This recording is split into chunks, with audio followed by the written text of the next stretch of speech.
Hello दोस्तों, कैसे हो आप सब। आई होप कि आप सब ठीक हो गए। आज के वीडियो में फिर से मैं आप लोगों के साथ बहुत ही ज़्यादा यूनिक और यूजफुल टिप्स और ट्रिक्स शेयर करने वाली, जिससे क्या होगा आपके समय के साथ साथ आपके ढेरों पैसों की बचत होने वाली। आज के वीडियो को लास्ट तक जरूर वॉच करना, क्योंकि ये वीडियो आप लोगों के लिए बहुत ही ज़्यादा हेल्पफुल साबित हो सकता है। वीडियो को बिल्कुल भी स्किप मत करना, क्योंकि अगर आप वीडियो को स्किप कर दोगे तो आपके बिल्कुल भी समझ में नहीं आएगा कि वीडियो में एक्चुअल में है क्या। तो ज़्यादा बात ना करते हुए जल्दी से फटाफट वीडियो स्टार्ट करते हैं। आजकल हम सभी घर में स्टील कोटेड बॉटल का इस्तेमाल कुछ ज़्यादा ही किया जाता है। हम प्लास्टिक की बॉटल का इस्तेमाल ना करते हुए ज़्यादातर स्टील की बॉटल का इस्तेमाल करते हैं, लेकिन इसकी साफ सफाई की तरफ भी हमें बहुत ही ज़्यादा ध्यान देना पड़ता है, क्योंकि जो स्टील की बॉटल होती है इसमें बहुत ही जल्दी से चिकनाई वगैरह जमने लगती है, जिसकी वजह से होता है क्या, ये जो स्टील कोटेड बॉटल होती है इसमें बहुत ही ज़्यादा गहरी सी बदबू आने लगती है। तो आज मैं आपको बहुत ही झटपट से इसकी क्लीनिंग करना सिखाने वाली, जिससे क्या होगा, अगर इसमें से बदबू आ भी रही होगी तो वो पूरी तरीके से आना बंद हो जाएगी। तो इसके लिए हम क्या करेंगे, कुछ इस तरह से खाली टूथपेस्ट के कवर का इस्तेमाल कर लेंगे। क्योंकि क्या होता है, हम सभी घर में टूथपेस्ट का इस्तेमाल तो होता ही है, लेकिन जब भी ये खाली होते हैं तो हम क्या करते हैं, इसके कवर को कुछ इस तरह से उठा के फेंक देते हैं, लेकिन उसका इस्तेमाल बिल्कुल भी नहीं करते। लेकिन जो टूथपेस्ट होता है उसके कवर में काफ़ी सारा जो पेस्ट होता है वो लगा हुआ रहता है, तो उसे हम बिल्कुल भी वेस्ट नहीं होने देंगे। हम उसका इस्तेमाल कर लेंगे अपने घर की बॉटल को क्लीन करने के लिए। तो उसके लिए मैंने क्या किया है, खाली टूथपेस्ट के कवर को कुछ इस तरह से छोटे छोटे कट करके डाल दिया है बॉटल के अंदर।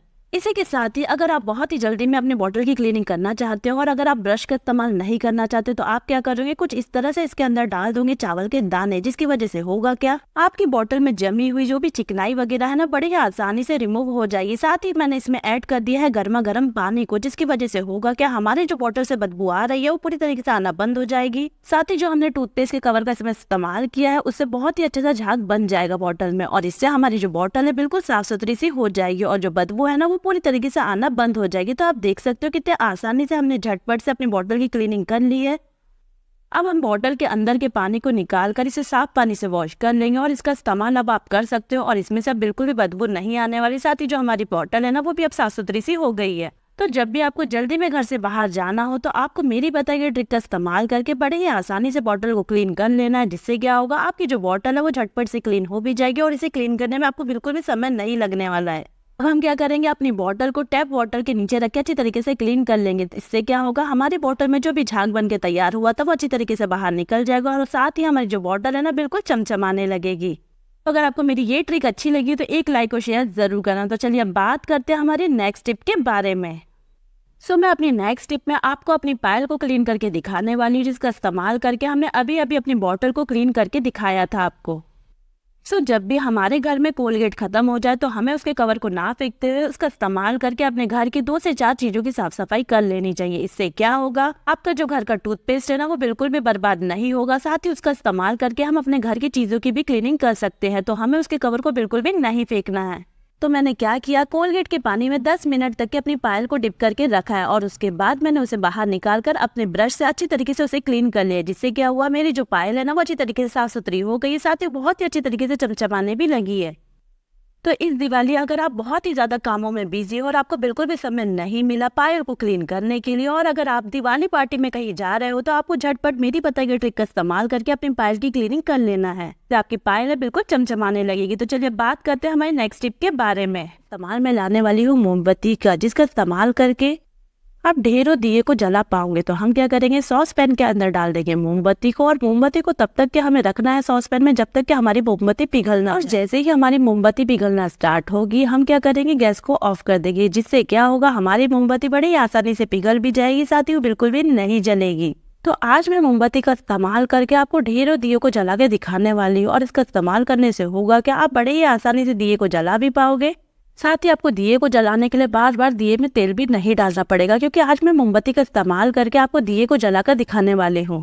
तो आप देख सकते हो कि हमारी मोमबत्ती अच्छी तरीके से पिघल गई है। अब हम क्या करेंगे, इस मोमबत्ती के सॉल्यूशन को निकाल लेंगे अपने दिए में, लेकिन हमें इसे दिए में अच्छी तरीके से छानते हुए निकालना है, जिससे क्या होगा, हमारी जो मोमबत्ती का कोई भी जला हुआ पार्टिकल रह गया होगा मोमबत्ती के सॉल्यूशन में, तो वो अच्छी तरीके से छन जाएगा। तो आप देख सकते हो कि मैंने एक दिए को तैयार कर लिया है अच्छी तरीके से साफ करके। अब हम क्या करेंगे, इस दिए में डाल देंगे मोमबत्ती के सॉल्यूशन को, और उसे डालते वक्त हम इस्तेमाल में लाने वाले हैं चाय छलनी का, जिससे जो हमारे मोमबत्ती का सॉल्यूशन है अच्छी तरीके से वो निकल के आ जाएगा हमारे दिए में। साथ ही वो जो सॉल्यूशन है इसमें बिल्कुल भी बर्निंग वाले पार्टिकल नहीं रहेंगे मोमबत्ती के।